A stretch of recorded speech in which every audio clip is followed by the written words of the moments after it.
Agricultura presenta La Otra Cara. La destacada periodista, historiadora y escritora Rosario Moreno entrevista a personalidades del acontecer nacional. Una conversación directa para conocer la otra cara. Auspicia GTD y su conexión más estable con Hero 6 de Amazon. Muy buenos días. Aquí estamos en otro programa de La Otra Cara. Estoy con un interesante invitado que quería conocer hace tiempo, Sergio Muñoz Rivero, profesor de literatura, analista y ensayista político. Él tiene una vida muy peculiar, muy interesante.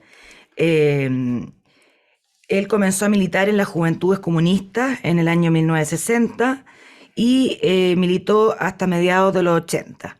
Fue prisionero político entre 1975 y 1976. Fue torturado.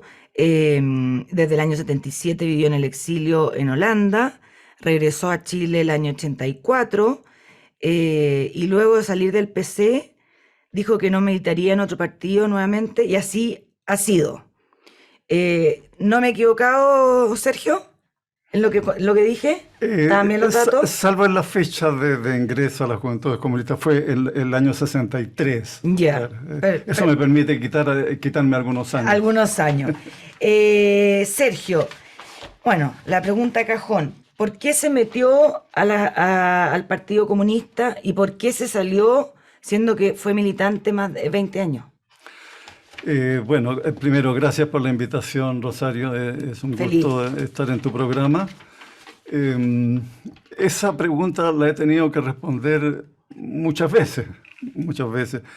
Es una historia antigua, la de mi pertenencia a las filas del Partido Comunista, pero está muy presente, es parte de mi biografía.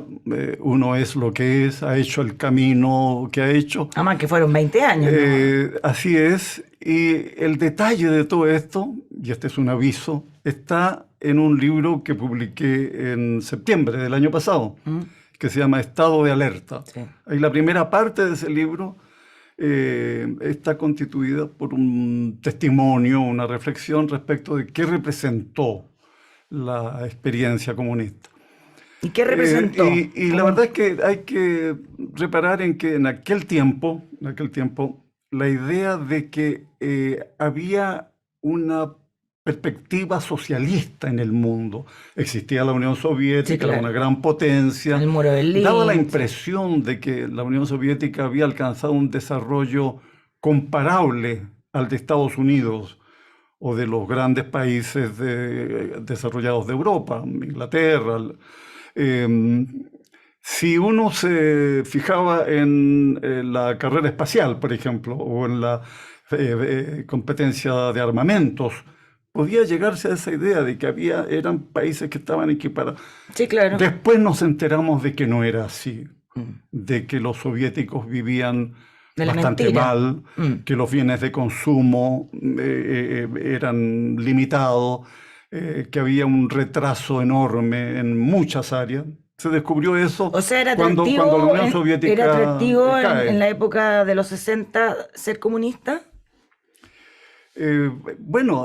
Estaba la ilusión, estaba esa perspectiva. Yo entré a un partido que además empezaba a hacer un camino interesante de valoración de las libertades, de valoración de la democracia. No como un asunto simplemente táctico, sino como una valoración de fondo, de principio. Es un partido que crece de manera muy significativa en los años 60 hacia los estudiantes, el mundo de la cultura, muchos artistas e intelectuales. ¿Pero usted se sentía comunista? Sí, a eso me refiero. Ya, perfecto. Entonces, era el partido de Neruda. Claro. Y eso tenía un elemento de atracción muy poderoso. Claro. Era taquillero. Uno decía, si un hombre tan talentoso, tan genial en la literatura, ¿verdad? Con tanto mundo, ha hecho esta opción, debe tener sus razones. Claro. Yeah. Bueno. ¿Y por qué se salió? pasaron muchas cosas, ¿verdad? En todo ese tiempo vino el golpe de Estado, el 73. Yo seguí siendo dirigente de las Juventudes Comunistas en la ilegalidad. Fui detenido a mediados del 75 y estuve 1 año y medio preso. Sobreviví a la prisión en esos tiempos, lo digo así, porque fue así exactamente. Y luego el exilio. Y el exilio me dio tiempo y oportunidades para reflexionar y para pensar todo de nuevo. Ya. Todo de nuevo. ¿Cuánto tiempo estuvo en Holanda? El conocimiento de Europa. Sí. Conocí los países llamados socialistas. ¿Y qué le pasó cuando los conoció? La verdad es que uno ¿Fue ahí impactante? tenía que hacer el contraste entre la idealización de aquel mundo, ¿verdad? Esos países en donde se suponía que había igualdad, Claro. ¿verdad? Y descubrir que no era así, que había una casta dominante, una oligarquía que concentraba todo el poder económico, político, militar. Estuve en Hungría, estuve en Checoslovaquia, que ya no existe, estuve en Bulgaria, conocí Cuba también. Y es fuerte, y la verdad es que era fuerte claro, verlo. claro, uno llegaba a la conclusión, bueno, yo no quiero esto para mi país. Si uno observaba la realidad tal como era, ¿verdad? La falta de libertades, la falta de libertad sindical, por ejemplo, ¿verdad? No había huelga en esos países. Y no porque no tuvieran motivo los trabajadores para reclamar, No, estaban prohibidas. Sí. Claro, no había libertad cultural, ¿verdad? Las persecuciones eran muy duras. Bueno, después nos hemos enterado de que lo que era aquello. ¿Y se sintió liberado al salirse del partido? Fue una experiencia larga de reflexión, y aquí se combinan las ideas con los afectos, porque yo conocí en las filas comunistas a gente por la que sigo teniendo mucho aprecio. Yo no puedo olvidar a mis camaradas asesinados. En el libro que he mencionado digo que el recuerdo de ellos lo tendré siempre, lo llevaré siempre. Conocí gente valiosa, esforzada, honesta, a carta cabal. Pero se sintió todo liberado, tipo de gente. En el PC, como en cualquier colectividad, hay todo tipo de personas. ¿Se sintió liberado al salirse? Al no ser parte de un partido. Sí, por cierto, la sensación de libertad era muy grande, pero también era una sensación como de quedar a la intemperie, de quedar solo. Como Pilucho. De quedar solo, claro, porque de alguna manera el partido era la casa protectora, ¿verdad? Claro. La familia grande, ¿verdad? La pertenencia. Y ahí había amigos, ¿verdad? Experiencias compartidas, claro. Y ahora se siente, mirando para atrás, reflexionando, que fue un error haber estado en el Partido Comunista. Asumo mi biografía tal como es. Es cierto, si yo pudiera haber evitado volver atrás, claro,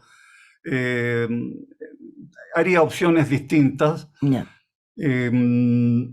Aprendí, a ver, yo creo que en cualquier colectividad, en cualquier institución, en las iglesias, por ejemplo, uno aprende a establecer ciertas relaciones, ¿verdad? De camaradería, de amistad profunda, verdadera.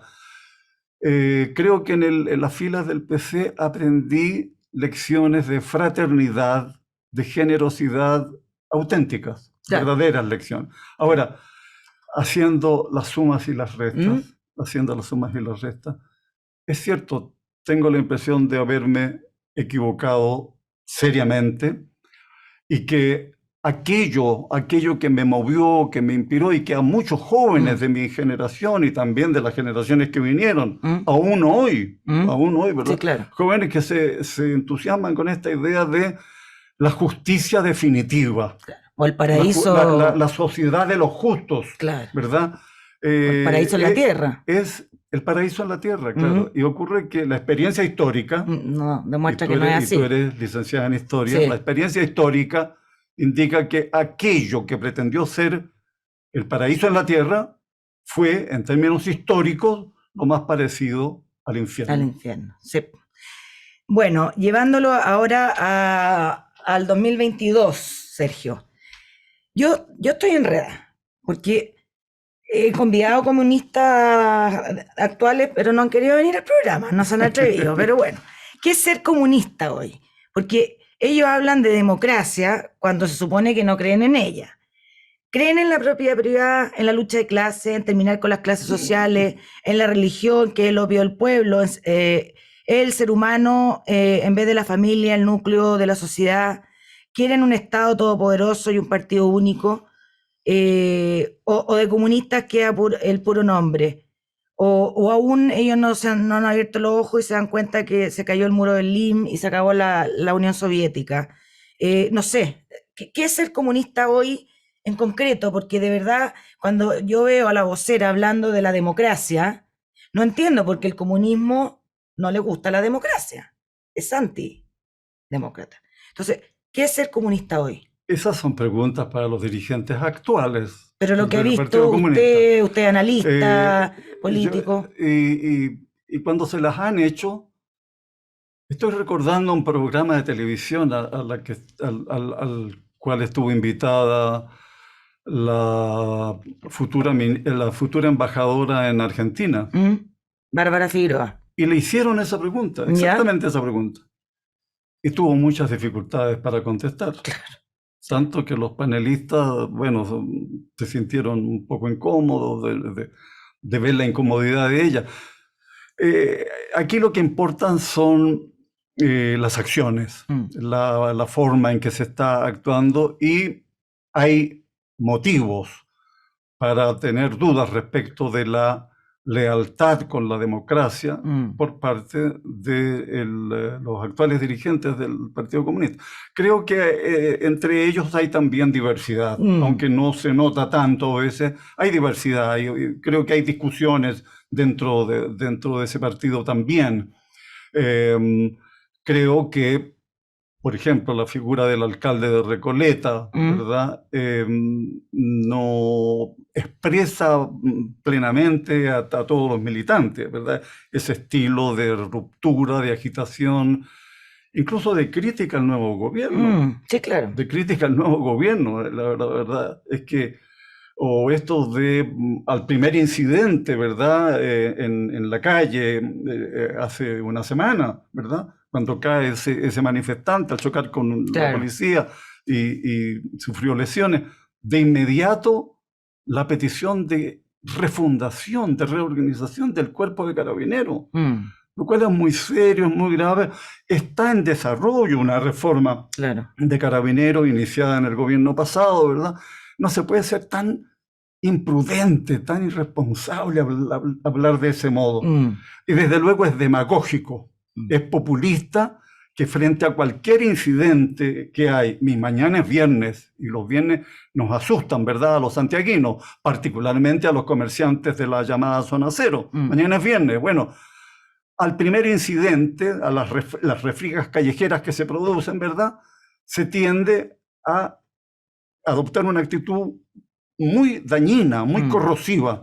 Los culpables siempre son los policías, los culpables siempre son los carabineros. Esto no puede ser así. Y si están en el poder y tuvieran todo el poder, tendrían a los policías con una represión pegando a palo a todo el mundo. Digamos. No sabemos, sabemos cómo actúa el régimen cubano, con el cual el Partido Comunista chileno tiene relaciones estrechísimas, al igual que con la dictadura venezolana. Exacto. Sergio, usted dijo en una entrevista con Cristian Barque en el 17 de octubre del 2021, a pocas semanas de las elecciones presidenciales, dijo, abro comillas, no me puedo imaginar a Boric de presidente, no está preparado para asumir de jefe de Estado. Ahora que es presidente y es jefe de Estado, sigue pensando lo mismo. ¿Qué le pareció? Qué pregunta, Mm. qué pregunta. Bueno, a ver, yo creo que el presidente Boris no imaginaba hace un año, incluso a lo mejor medio año, que iba a ser presidente. Mm.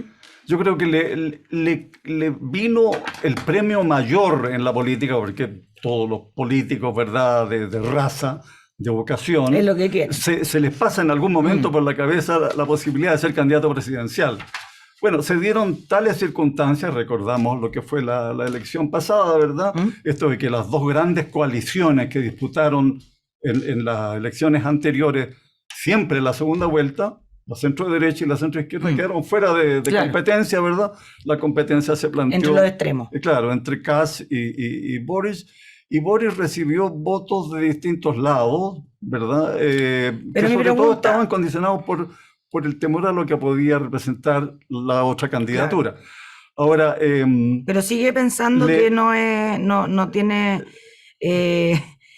la estatura para ser jefe de Estado.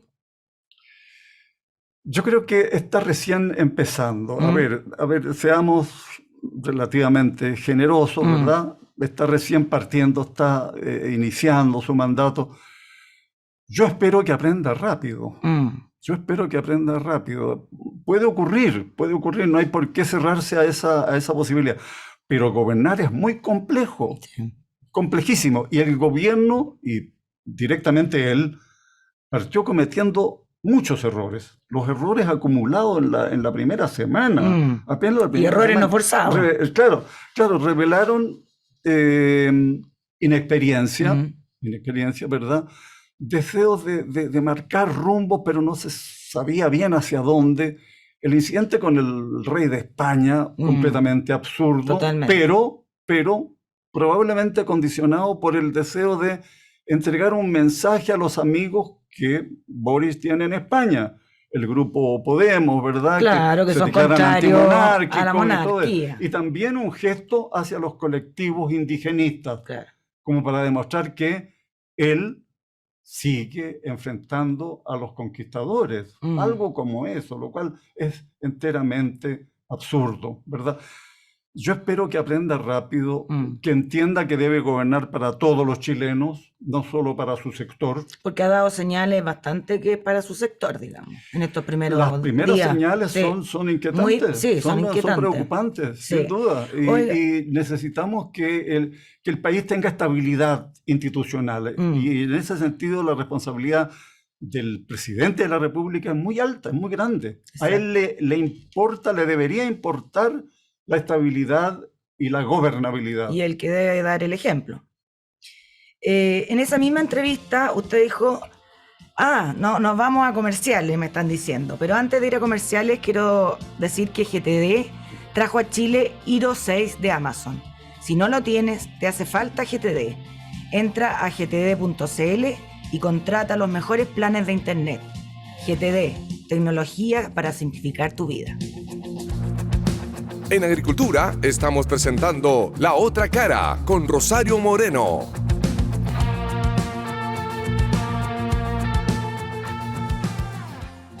Bueno, estamos de vuelta y ahora entramos a la contingencia, Sergio. Bueno. En esa misma entrevista que usted le dio a Christian Barken el año pasado, dijo que el partido más grande era el de los preocupados. Ahora, si estamos preocupados los chilenos, ¿por qué los chilenos no estamos saliendo a marchar? No estamos haciendo protestas, que es lo lógico, sería, digamos, demostrar el malestar. En ese sentido, ¿han influido las redes sociales? ¿Estamos flojos, anestesiados, con miedo? ¿Qué pasa que no hay reacción? Tú has pronunciado la palabra clave, miedo. Miedo. Y ese miedo se ha expresado de muy diversas maneras en los últimos 2 años, más de 2 años. A partir del 18 de octubre del 2019, cuando irrumpe la violencia en una escala nunca vista en Chile. Nunca vista en Chile. A mí me incomodan, tengo que decirlo, particularmente aquellos intentos de análisis de lo que se llama el estallido social, que fue en realidad antisocial, estos análisis, digamos, que ponen el énfasis en la sociología o en la economía, ¿verdad? Las desigualdades. Y entonces como que el 18 de octubre fue el estallido natural por las injusticias, ¿verdad? Las desigualdades. Por cierto que nuestra sociedad arrastra injusticias y desigualdades, pero es incomparable la situación que Chile tiene hoy y ha podido construir con la que teníamos hace 40 o 50 años atrás. Y a los jóvenes, por desgracia, a los jóvenes universitarios incluso, le falta información al respecto. Todo lo que el país ha construido en las últimas décadas, todo lo construido, todo lo avanzado. A ellos les tocó la bonanza, entonces no saben distinguir. Creo que el efecto del estallido en realidad fue una revuelta antidemocrática, y que después incluso quedó en evidencia que era una intentona golpista incluso, porque el objetivo era derribar al presidente de la República. Claramente, sí. Y ahí convergían la revuelta, el vandalismo, la barbarie callejera y las acusaciones constitucionales, pues, ¿verdad? El brazo parlamentario de un solo plan: conducir al país a una crisis institucional que ojalá significara la caída del gobierno. Había partidos que estaban deseando volver a la moneda antes de 4 años. Exacto. Tuvieron que esperar. Sí. Tuvieron que esperar 4 años afirmó, y allí corresponde, creo, un reconocimiento al presidente que acaba de concluir su mandato, al presidente Piñera, que a pesar de todo, consiguió que el país no se descarrilara, que las elecciones se realizaran normalmente, que las libertades no retrocedieran, ¿verdad? Y que de alguna manera, ¿verdad?, el país siguiera funcionando. Sí, claro, pero nos metió pudo ser mucho peor. Pero nos metió en una convención que a lo mejor va a terminar mucho peor. Es el paso en falso más grave. Arrastró, retrasó. Es el paso en falso más grave que él dio. Sí, pues. El haber firmado, escrito algunas columnas al respecto. He escrito algunas columnas al respecto, claro, en noviembre del 2019, frente a la violencia desatada, ¿verdad? Incluso hay una fecha, el 12 de noviembre, cuando todos los partidos opositores, todos, Frente Amplio, Democracia Cristiana, Partido Comunista, todos firmaron una proclama casi insurreccional, El 15 de noviembre se produce la reunión los acuerdos, qué sé yo, y allí, yo creo, hay un error que la historia juzgará. Sí, claro. La verdad que consiste en abrir la caja de Pandora, pues. Abrir la caja de los truenos, ¿verdad? Este proceso constituyente que parte arrebatándole al Congreso la potestad constituyente. Exacto. Bueno, en realidad el Congreso regaló. Debiera el Congreso, o sea, una constitución, Sergio, esta constitución la debiera estar haciendo el Congreso. Por cierto. Claro. Por cierto. En otros países también la hacen los congresos. Porque había que crear un segundo parlamento. Sí, ahí yo cuando los ciudadanos de a pie, los ciudadanos corrientes, digamos, se enteren del costo financiero de la convención, yo creo que el espanto va a ser aún mayor. A ver, digamos las cosas como son. Hasta el momento, 9 meses de funcionamiento, se van a cumplir el día 4 de abril, 9 meses de funcionamiento. Cada convencional ha recibido 20 millones de pesos. ¿Ya? No está mal, ¿ah? No está mal, considerando que eso está muy lejos de las posibilidades de cualquier trabajador, de cualquier empleado de supermercado, de oficina, qué sé yo. Y qué decir, todo el resto del gasto, la instalación de la convención. Este país, ¿verdad? Este país se ha dado el lujo de financiar el funcionamiento de 2 parlamentos en este periodo. Es un escándalo. Ese es un aspecto. El más serio es todo lo que hemos visto, ¿verdad? Los errores cometidos por el Congreso, estas facilidades para la elección de los convencionales, para elegir independientes que no eran independientes, los escaños de distinción racial, los escaños de raza. Sí, claro. No habíamos conocido esto en Chile, porque la ciudadanía nos iguala. ¿verdad? Y no había necesidad de distinguir. A ver, el senador Huenchumilla, que podría, ¿verdad?, reclamar su Claro. condición, ¿verdad?, De pueblo origen. perteneciente al pueblo, a un pueblo originario, o la senadora Yasna Proboste, Diaguita, ¿verdad? Pero llegaron al Senado de la República sin necesidad de trato Exacto. especial. ¿Por qué? Porque son chilenos igual que cualquier otro. Igual que cualquier otro. Entonces, lo que ha hecho la convención es diferenciar. Yo siento que hemos racialmente. caído en una trampa, pero Es cierto. es el porte Es cierto. del Empire State. O Es sea, aquí hay una maquinación interna de una izquierda radical que quiere sacar una constitución izquierdista indigenista. Indigenista, ¿Ya? claro. Y claro, como usted dice, nos han separado porque nos quieren separar entre los indígenas, no indígenas, entre los indígenas, los distintos indígenas, que después van a pelear, que porque a ellos les dieron más, porque a ellos les dieron menos. O sea, toda una división que en vez de unirnos, nos va a hacer pelear. Y además, hasta ahora no se ha hablado nada de mejorar la salud, mejorar la educación, que es lo que se supone que es lo que hay que mejorar. Entonces, yo siento que caímos en una trampa redondito, pero quiero volver, Sergio, al tema del miedo. Usted dijo que cree que no estamos saliendo a la calle o no hay por el miedo. ¿Miedo de qué? Yo creo que en primer lugar miedo a la violencia. ¿Ya? Miedo a la violencia. Es comprensible, es muy humano eso. Todos tenemos temor a la violencia, ¿verdad?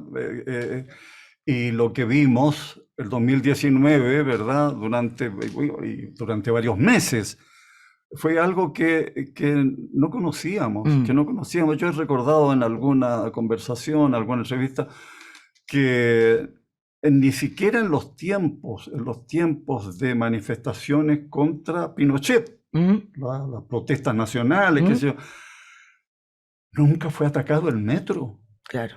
Nunca a nadie se le ocurrió destruir las estaciones del metro, ¿verdad? O quemar iglesias, Claro. ¿verdad? Hemos visto barbarie con rostro social, porque después vino el cuento de que todo esto era por mejores pensiones. Claro. Algo así como que los saqueadores cuando entraron a saquear, dijeron, no, esto es por mi abuelo que quiere una mejor pensión. Eso es una mentira, es un cuento, ¿verdad? Un cuento posterior. Puesto por los políticos, por los parlamentarios, en fin.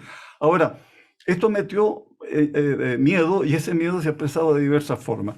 Por ejemplo, yo creo que la actitud indulgente de la televisión, particularmente, en aquellos días, incluía miedo. Yeah. Yo creo que a los directivos de los canales de la televisión se les pasó por la mente la posibilidad de que los canales de televisión fueran tratados como las estaciones del metro. ¿Qué habría ocurrido en ese caso? Entonces, había que poner buena cara, ser comprensivo. Además que había columnistas, comentaristas de la tele, rostros de la tele, que querían expresar algo así como que ellos estaban con esta lucha por la igualdad, ¿verdad? Como una mala conciencia, ¿verdad? A lo mejor por los buenos sueldos que ganan. Qué increíble, sí. Pero mucho de eso, ¿verdad? Y temor de... O sea, no es flojera. No lo creo, no lo creo. Tengo la impresión en todo caso que en los últimos tiempos, yo diría en el último mes, y allí hay que valorar la aparición de este movimiento ciudadano Amarillos por Chile, que encabeza Christian Worken, ¿verdad? Que generó una atmósfera distinta. De despertar. Claro, una especie de despertar de gente que tenía mucha inquietud, mucha preocupación, que estaba en desacuerdo con las cosas que estaban pasando en la convención y que no sabía cómo expresarlo. Bueno, me he enterado ayer por algún amigo que Amarillos por Chile ya lleva 30.000 adherentes. Exactamente. Y eso fue en 3 semanas, una cosa así. Ahora, lo querrían varios partidos políticos. Crea grandes expectativas también, porque ese movimiento también tendrá que responder, ¿verdad?, ante esta expectativa de que juegue un papel no solo respecto de qué pasa o no pasa con la convención, sino el futuro democrático del país. Yo creo que el problema que tenemos, Rosario, ¿Mm? excede a la convención. El problema que está planteado aquí es cómo llegar a un gran acuerdo nacional que renueve las condiciones del pacto constitucional. ¿Mm? Necesitamos tener reglas claras, Claro. aceptadas por todos, o casi todos. Mm. Siempre habrá descontentos, ¿verdad? Darle en el gusto No se puede. a la gente de Plaza Italia sería difícil. Bueno, pero todas las fuerzas políticas, las reglas del juego, ¿verdad? Las reglas de la democracia, ¿ya? Si eso es una constitución, es decir, los límites del poder, los contrapesos del poder, Claro. no tiene por qué incluir detalles de políticas públicas, No, pues porque eso son lo hace la leyes, ley. normas, Eso claro. lo tienen que hacer Claro. las leyes. Oiga, ¿cree que Boric podría repetir la experiencia de la UP? Que también se escucha. No lo creo, ¿No? no lo creo, son condiciones muy distintas. La Unidad Popular estaba animada por esta ilusión del socialismo, ¿verdad? De pensar de que las nacionalizaciones y las expropiaciones, ¿verdad? De la banca, de la industria, de la tierra, iban a generar condiciones para que el Estado, como gran empresario, ¿Mm? creara la felicidad. Mm. La ilusión, ¿verdad?, que alimentó la idea socialista. Ya. Bueno, eso terminó muy mal. Mm. Gabriel Boric rinde homenajes a Sí. Salvador Allende frecuentemente.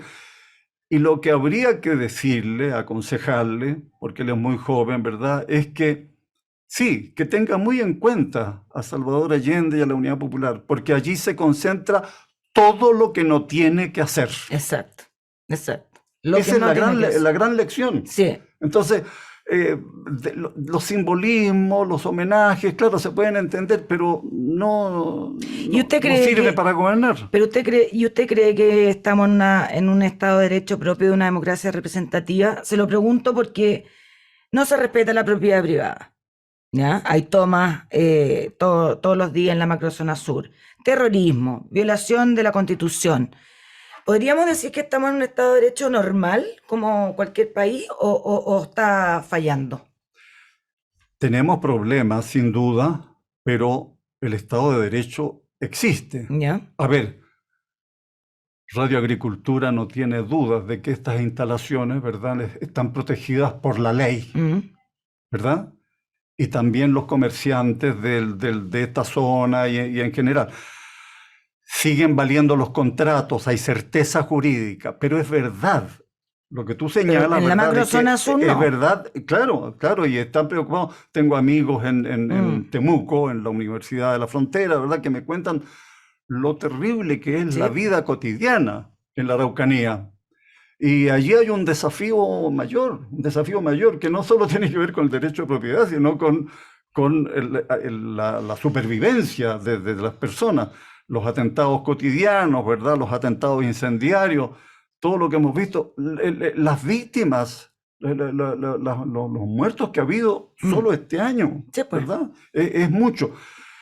La Araucanía es una llaga en nuestro país. Y por desgracia, el nuevo gobierno creo que está muy confundido respecto de cómo enfrentar las cosas allá. Leí que los alcaldes de la zona, los alcaldes de ascendencia mapuche, le proponen al presidente una reunión y también a la ministra del Interior. Me parece bien, me parece muy bien. Pero el problema aquí es la existencia de grupos armados que están actuando del modo que sabemos y que actuaron así contra la propia ministra Siches, ¿verdad? De ese modo. A ver, existe, y aquí hay que mencionar, ¿verdad?, Temucuicui, que es una zona del país en donde los representantes del Estado no tienen acceso, no pudieron ni siquiera entrar los encargados del censo del 2017, Sí, claro. ¿verdad? Bueno, y ahora lo que sabemos, la Policía de Investigaciones que intentó entrar al lugar, ¿verdad? ¿Qué está pasando en Temucuicui? ¿Qué hay ahí? ¿Qué es lo que se oculta? ¿Qué es lo que se tapa al conocimiento de los chilenos? y uno ve las resoluciones de la convención que habla de autonomías, ¿verdad? Eso, de territorios. lo quiero llevar Entonces ahí. uno dice, claro, Ya se ¿cuántos aprobó. Temucuicui van a o surgir? sea, bueno, ¿Cuántos de ellos? vamos a tener cientos de Temucuicui. Además que siento que es como una independencia, pero subvencionada por los chilenos. Porque ellos dicen, no, si vamos a seguir siendo del Estado, pero no pueden entrar, tenemos justicia propia, somos autónomos, o sea, el mejor de los mundos, ¿no? Otra trampa. A ver, pero lo que importa aquí Copiada además de Bolivia y de Ecuador, que no les ha ido muy Lo que bien. importa es que toda la gente en nuestro país que se va dando cuenta de esto y de las aberraciones que se han aprobado en la convención, porque en la convención, a ver, lo más grave es este intento de desmembrar el país, Claro. de desarticularlo, ¿verdad? De crear un archipiélago de unidades Exacto. autónomas, Exacto. con autogobierno, con leyes propias prácticamente, asambleas regionales, qué sé yo. Aquí hay un diseño que pone en cuestión la existencia de la nación misma, no solo el Estado, la nación misma. Y todo esto de la plurinacionalidad, que está pasando como... Es gravísimo. Yo encuentro que la gente no le ha tomado y que ya lo el dan peso. por hecho, plurinacionalidad. Preguntamos, ¿qué significa? ¿Que va a haber varias nacionalidades? Eso es lo que se Exacto. entiende, eso es lo Sí, que se pues, deduce. sí, pues. Es decir, habrá una nacionalidad mapuche, Exacto. una nacionalidad diaguita, una nacionalidad rapanui, aymara, etcétera. Todo eso. ¿Y qué significará tener pasaportes para ir de un lado a otro? Una convencional, Rosa Catrileo, que habló hace poquito de el país mapuche. Sí. El país mapuche. ¿Hasta dónde hemos llegado? Lo curioso es que si le preguntamos uno por uno a los compatriotas que tienen ancestros mapuches, la mayoría son mestizos en realidad, Todos si somos les mestizos. preguntamos si se sienten chilenos, la inmensa mayoría Sí, van a pues. decir sí, somos chilenos. Sí. Además, Oye, Sergio, somos tenemos mapuches, pero somos chilenos. Está muy Somos entretenido. chilenos. Me están diciendo aquí tenemos que ir a una segunda pausa y ya volvemos. Ok. En Agricultura estamos presentando La Otra Cara con Rosario Moreno.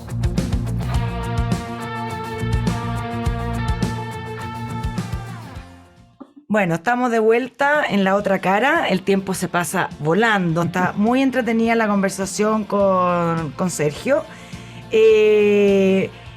A ver, sigamos con la convención constituyente.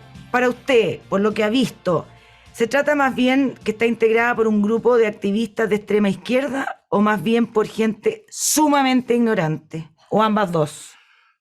Ay. Aquí mojémonos el potito. No, a ver, yo creo que Porque la ignorancia... es más complejo. Hay una variedad, hay gente No, estoy muy hablando de calificada.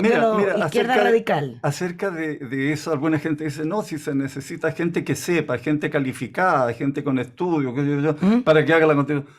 Creo que no es el punto, porque en la convención hay un montón de abogados. Y algunos de esos abogados expresan directamente las ideas más descabelladas. Abogados, Entonces iría profesores de derecho. Sí. Profesores de O sea, derecho. iría más por un tema ideológico. Yo lo creo, ¿Sí? porque aquí están mezclándose muchas cosas, ¿verdad? Estas furias identitarias, el indigenismo, ya lo hemos visto, es que casi llega a ser como la exaltación de una raza superior. Claro. Uno ve los acuerdos de la Convención y da la impresión de que se crea una raza o un grupo de razas, ¿verdad? Superiores. Y los chilenos pasamos a hacer una segunda categoría. Los que no tienen apellido, ¿verdad? Que no pueden probar que tienen conexión con esa raza, van a estar en inferioridad de condiciones. Claro. Es el camino hacia atrás. Sí, Este es un sí. diseño muy reaccionario, muy retrógrado, muy retrógrado. Bueno, se han mezclado, digo, el feminismo, ¿verdad? Claro. El feminismo de combate. Malentendido. El feminismo de combate. Claro. claro, claro. que tiende a culpar a los hombres de todos los males de la historia. Exacto. Claro, Sí. pero también otras cosas, oportunismo de distinto tipo. Están los partidos que los hemos visto actuar y el resultado ha sido, bueno, esto que estamos viendo. Claro. La convención fue un mal experimento, Sí. se ha demostrado, y yo creo que fracasó como posibilidad de acuerdo nacional, fracasó. Y por eso es que es bueno pensar qué puede venir después. Eso es lo que le quería decir. Si finalmente saliera una constitución caricaturesca, porque va a ser una caricatura seguramente, ¿qué salidas ve usted? ¿Qué le parece una tercera vía, que es lo que se ha planteado en esta semana? ¿Y cuál podría ser esa tercera vía? Sí, he escuchado de ¿Usted cree eso. que podría De ser eso una yo salida? creo que hay gente que está ¿Usted? inquieta, que está preocupada, que está viendo la posibilidad de salvar, digamos, este proceso. Yo creo que la convención no tiene vuelta. No tiene vuelta. Creo que no tiene ¿Y vuelta. qué haría? ¿La cerraría? Lo ¿Qué ha haría? confirmado además esta semana. Ya. ¿Y qué haría? Si usted fuera el Ahora, presidente. No nos pongamos en esa situación. Bueno, pero ¿qué haría usted entonces como analista? Voy a tu pregunta. Yo creo, a ver.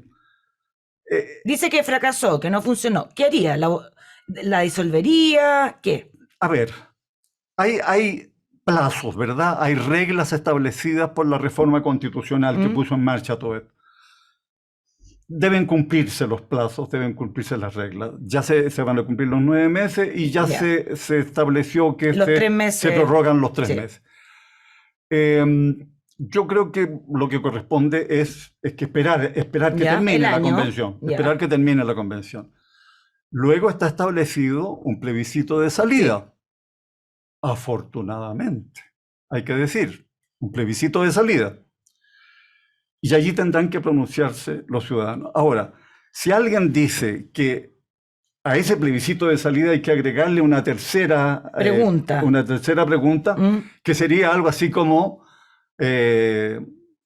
apruebo, rechazo y ni lo uno ni lo otro. Estoy bromeando, pero cuesta imaginar cómo sería eso, una tercera alternativa en ese esquema.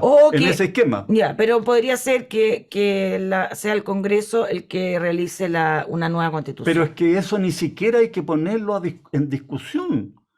Eso ni siquiera hace falta. El Congreso tiene las facultades. Tiene las facultades. O sea, la reforma constitucional no hizo ninguna mención expresa de que el Congreso dejaría de tener la potestad constitucional. La entregó graciosamente. Pero esto es importante. Sí, Sergio. O sea, el Congreso podría decir esto se acaba y lo vamos a hacer nosotros. Pero cumplidos los plazos. Cumplidos los plazos y ya habiéndose hecho el plebiscito. Claro. Pero ¿cómo? Supongamos el plebiscito gana el apruebo. El Congreso podría decir, da lo mismo que haya ganado el apruebo, lo vamos a hacer nosotros. A ver, ahí estaríamos en un problema. Sí, estaríamos en un problema. Yo creo que esas son las preguntas que deben estar haciéndose los senadores. Perfecto. Espero que se las estén haciendo. Ojalá, sí. ¿No? Y que no solo estén preocupados de si desaparece o no desaparece el Senado. Yo espero que estén preocupados por el futuro del país, ¿verdad? Ojalá. También los diputados, sí, ¿verdad? Claro. Pero lo que corresponde, y yo creo que van creciendo los motivos de rechazo, en el plebiscito, lo que corresponde es que el Congreso se haga cargo, en el caso de que gane el rechazo. Si gana el apruebo, y a lo mejor sería una diferencia menor, ¿verdad? Corta, este texto tal como va, es impracticable. O sea, llevarlo a la práctica, ponerlo en ejecución. Por ahí leí las declaraciones de una convencional abogada, incluso, que decía, no, esto va a demorar varios años. La implementación, porque se van a necesitar muchas leyes interpretativas. Bueno, no va a resolver ningún problema. Ahora, aquí, desgraciadamente, alguna gente enuncia muy mal lo que puede venir. Dice, es que La definición va a ser, y el propio presidente Boris dijo, cualquier resultado Sería mejor. Es mejor que una constitución hecha por 4 generales. Además no fue así. La constitución hecha por 4 generales, supongamos, ¿verdad? No existe hace mucho tiempo. Hace mucho tiempo. Claro. Porque en los 30 años últimos, el texto original del año 80 ha sufrido tales reformas que en los hechos ya es otra constitución. Ahora, aquí se dice... Sergio, supongamos que la cosa se ve mal, gana el apruebo o el rechazo y no le gusta la mitad del país, el Congreso no cumple su función, todo, y la democracia estaría pendiendo de un hilo. ¿Usted cree que podríamos llegar, que no es descartable llegar a una revolución o a una guerra civil o a un golpe de Estado? Ay, Dios. No, bueno, pero tengo que hacer la pregunta, si existe eso. Está bien, hay que ponerse en el caso. En todos esos casos. Yo tengo la esperanza, y eso tiene que ver también con el conocimiento de la experiencia de nuestro país. Yo creo que el país tiene fortalezas suficientes, creo, que el país tiene fortalezas suficientes en todo orden de cosas para resistir esas alternativas catastróficas, para no caer, no deslizarse hacia esas alternativas que son todas catastróficas. Sí, claro, y radicales. Yo creo que, claro, lo primero es que nos convenzamos de que la democracia no se defiende sola. La democracia necesita defensores. Y las expresiones de deslealtad con la democracia que vimos el 2019, el 2020, ¿verdad? Y que estamos viendo, ahora, deben ser condenadas sin vacilar. Sin vacilar. O sea, no puede haber aquí confusión respecto de que el Estado de Derecho nos obliga a todos. Ya, el presidente tiene que convencerse de eso. ¿Tiene esperanza de que no vamos a llegar a eso? Tengo esperanza, pero no es solo esperanza en el aire. Yo creo que el país ha hecho un camino, ¿verdad? Ha hecho un camino, no quiere volver a la dictadura, no quiere. Yo creo que el deseo más fuerte, Rosario, en este momento en el país es el deseo de orden, de estabilidad. Claro. Porque esa es la base para que el país pueda funcionar, para que se creen empleos, ¿verdad? Para que las empresas inviertan más, ¿verdad? Para que vayamos resolviendo los muchos problemas que tenemos. Y ahí tiene que haber un presidente con pantalones y que no se deje llevar por lo que le dice su barra brava. Pantalones, pero también seso. Bueno, también, claro. Seso, incluido, digamos. Es muy importante, yo insisto, yo espero, ¿verdad? Que el presidente Boris acertó al designar a Mario Marcel como ministro de Hacienda, ¿verdad? También hay buenas opiniones respecto del ministro de Obras Públicas, del ministro de Energía. Vivienda, claro. Entonces, digamos que esa parte podríamos tener tranquilidad de que no se van a cometer torpezas grandes o que no se van a hacer locuras, ¿verdad? Claro. Yo estoy completamente seguro que Mario Marcel no va a estar dispuesto a dar ningún paso que signifique que el país se va por el lado de la demagogia, del despilfarro público. Bueno, ahora lo quiero llevar a Jorge Milla, gran filósofo chileno, que es poco conocido, desgraciadamente. Y en uno de sus escritos, Las máscaras de la violencia, del año 75, él habla de ideologías que justifican la violencia y que hay filosofías que la promocionan. Que se puede llegar a una violencia institucionalizada, que no solo se trata de fuerza física, sino que hay varias máscaras de la violencia. Yo le quiero preguntar, Sergio, ¿la convención sería una forma de violencia para los chilenos? ¿Los murales de San Borja con sexo explícito es violencia? ¿La amnistiar delincuente es violencia? A ver, disfrazada. Son elementos distintos. A ver, tratemos de precisar. Jorge Millas, en ese ensayo que tú citas, da una respuesta muy, muy clara respecto de que no confundamos. A ver, en la sociedad se expresan tendencias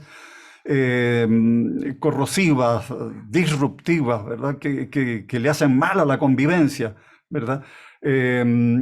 Pero eso no puede hacerse equivalente con la violencia física directa. Porque si todo es violencia, algo así como que el jefe de sección en una empresa por dar órdenes a los subordinados está ejerciendo violencia. Bueno, no, ¿te fijas? No, digo yo, que alguna gente puede pensar así, puede pensar de ese modo. Ahora, la convivencia democrática se sustenta en la idea de que la violencia está excluida. Por eso es que fue tan grave que frente a todo lo ocurrido el 2019 hubiera gente, académicos incluso, ¿ya? Historiadores, abogados, profesores de filosofía incluso, ¿verdad? Que daban una coartada ideológica. Claro, como, la justificaban. La justificaban. Es tanta la injusticia, tanta la desigualdad, que se justifica todo esto otro. Pero ¿no cree que además, por ejemplo, cosas como la constituyente es un tipo de violencia que estamos viendo los chilenos a diario? No, porque, creo que no, porque, a ver, se trata de un cuerpo elegido, ¿verdad? Elegido por los ciudadanos. Ahí se podrán hacer todo tipo de consideraciones, bueno, la gente se equivocó, bueno, pero fue elegido por los ciudadanos y tenemos que pagar los errores. Han estado deliberando, bien o mal, pero deliberando, ¿verdad? Han estado escribiendo lo que sería un borrador de nueva constitución, en eso han estado, ¿verdad? Ha habido, sí, ambigüedad en los convencionales respecto de condenar la violencia. Eso es cierto. Claro. Eso es verdad. Claro, cuando llegó el momento, la propia señora Loncón, ¿verdad? Cuando le pidieron que condenara algunos hechos horribles que estaban ocurriendo en la Araucanía, ella se corrió simplemente. Se corrió, no fue capaz de levantar la voz y de condenar. Claro, porque claramente dentro de la convención hay convencionales que justifican la violencia. Claro. A lo mejor no lo dicen, pero también en esas verborreas, en esas peleas, en esas discusiones, y en eso de ver que uno siente, mucha gente siente que se le están destruyendo su país. Yo creo que es un tipo de violencia que no es física, pero es una violencia psicológica. Y que también hay que tener cuidado porque el ánimo de los chilenos y la salud mental de los chilenos está muy mal, y cuando uno habla con especialistas, uno dice, pero es por la pandemia. No solo por la pandemia, es por desde el estallido, desde el 28 de octubre, en que la gente está cabizbaja. Estábamos acostumbrados a un Chile exitoso que iba para arriba, y que veía como países, a los países desarrollados para seguir como ejemplo, y ahora nos estamos comparando con Ecuador, con Bolivia. No es que tenga nada contra ellos, pero creo que estamos bastante más avanzados materialmente. Así que eso es lo que me ocurre, que estamos viviendo no solo una violencia física feroz. O sea, durante este gobierno todos los días ha habido un atentado terrorista en la macrozona sur, sino que estamos viviendo una violencia psicológica que a veces es peor que la física. Bueno, por eso es que yo creo que el primer consenso nacional tiene que ser el rechazo categórico a la violencia, el compromiso de todas las fuerzas políticas, ¿verdad?, a condenar la violencia sin apelación. Eso significa, en el caso de la Araucanía, desarticular a los grupos armados. ¿Quiénes pueden hacer eso? Las Fuerzas Armadas y las fuerzas policiales.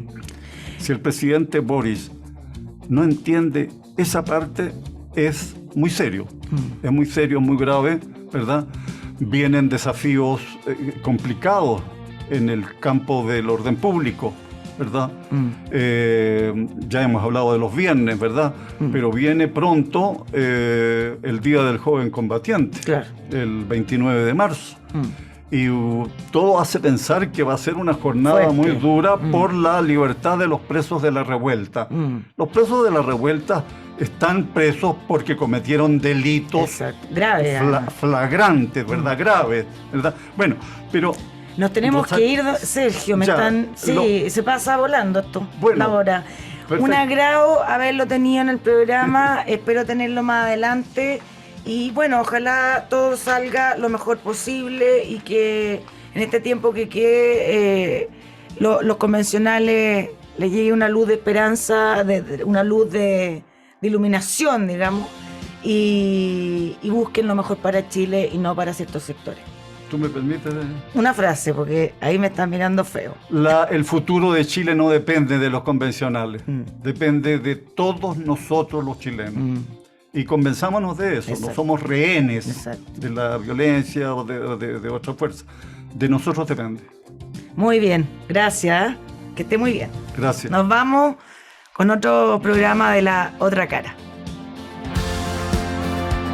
En agricultura fue La Otra Cara con Rosario Moreno. Auspicia GTD y su conexión más estable con Hiro 6 de Amazon. Producción Doris Mora.